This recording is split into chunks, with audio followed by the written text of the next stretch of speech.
Julai 10 ya mwaka 2026, Wakala wa Majengo Tanzania TBA umefanya tukio la kihistoria la hafla ya uzinduzi wa bajeti ya mwaka 2026-2027, kuaga na kuwatakia kheri wastaafu pamoja na utoaji wa tuzo kwa wafanyakazi hodari kwa mwaka wa fedha 2025-2026.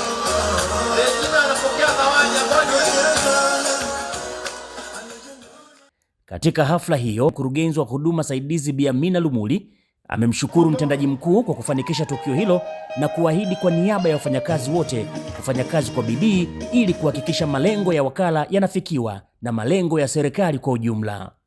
Kushukuru mtendaji mkuu kwa kile ambacho ulikuwa umekipanga kwenye mpango, leo kimekwenda kufanikiwa, na kwa kiasi kikubwa tumesikia hotuba ya wastaafu, lakini tumesikia wafanyakazi bora, tumesikia tuge kwamba jambo hili ni jambo jema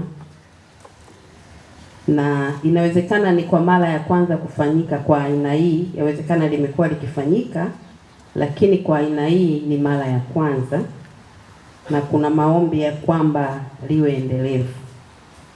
Kwa hiyo kwa niaba ya management wenzangu pamoja na wafanyakazi wengine, mtendaji, tukuahidi kwamba tutaendelea kutekeleza yale ambayo utakuwa umetuagiza kuyafanya, kwa sababu bila kufanya kazi vizuri, wafanyakazi bora leo tusingekuwa hapa.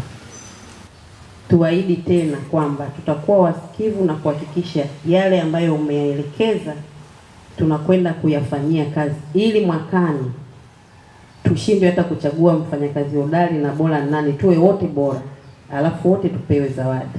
Akizungumza katika hafla hiyo, mtendaji mkuu wa TBA Architect Daudi Kondoro amewapongeza watumishi wote wa TBA kwa ushirikiano wao katika kutekeleza majukumu. Ninawapongeza kwa dhati wafanyakazi wote, na leo nitawapa tuzo mbalimbali za pongezi. Mafanikio yenu ni ushahidi kwamba bidii, uadilifu, nidhamu na kujituma hutambuliwa na kuthaminiwa. Tuzo hizi si mwisho wa safari, bali ni chachu wa kuongeza ubunifu na ari ya kufanya kazi kwa viwango vya juu zaidi. Aidha, natoa wito kwa wafanyakazi wote kuona tuzo hizi kama motisha ya kuongeza juhudi katika utekelezaji wa majukumu yenu.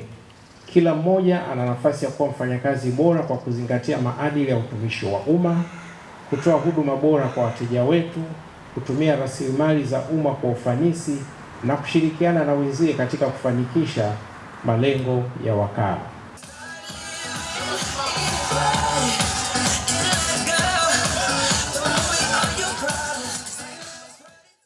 Mtendaji mkuu wa TBA pia akizungumzia mpango mkakati wa TBA pamoja na bajeti, ameainisha maeneo matano ya vipaumbele katika utekelezaji.